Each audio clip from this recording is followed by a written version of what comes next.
Bonjour Dimitri, bonjour à tous. On va parler de tennis ce matin, c'est la Fed Cup en ce moment à Prague. Toutes les équipes sont réunies pour toute la semaine.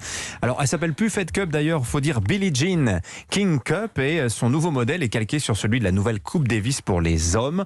Ça a mal démarré pour l'équipe de France féminine qui s'est fait battre d'entrée par le Canada. Vous n'aimez pas, vous, cette nouvelle version de la Fed Cup, vous voulez qu'on revienne à la précédente?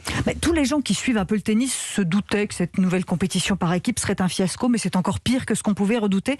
Vous savez combien de personnes étaient en tribune pour la rencontre entre la France et le Canada hier? Aucune idée. 150. Ils étaient tous à Bercy, c'est pour ça. Perdus dans une aréna de 18 000 places. Il y avait 10 supporters français, 10 Canadiens et quelques curieux égarés. Quelle tristesse.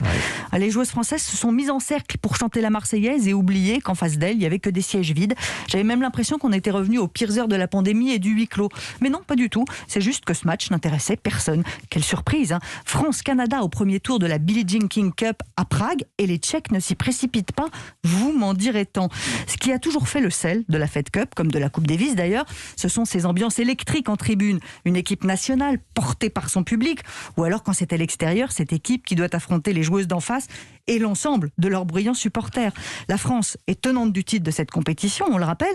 En 2019, les Bleus étaient allés gagner la finale à Perth contre les Australiennes, soutenues par tout un stade.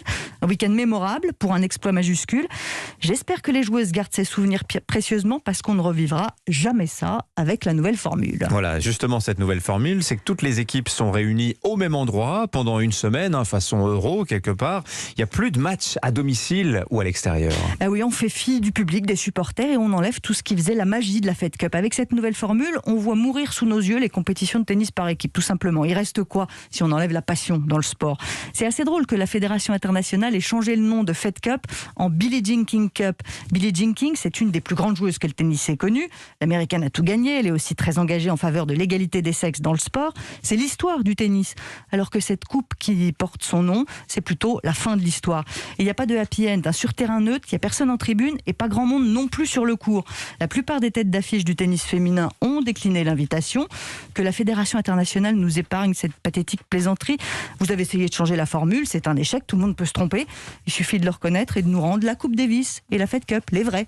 Le message est passé en tout cas. Merci Virginie Fulp.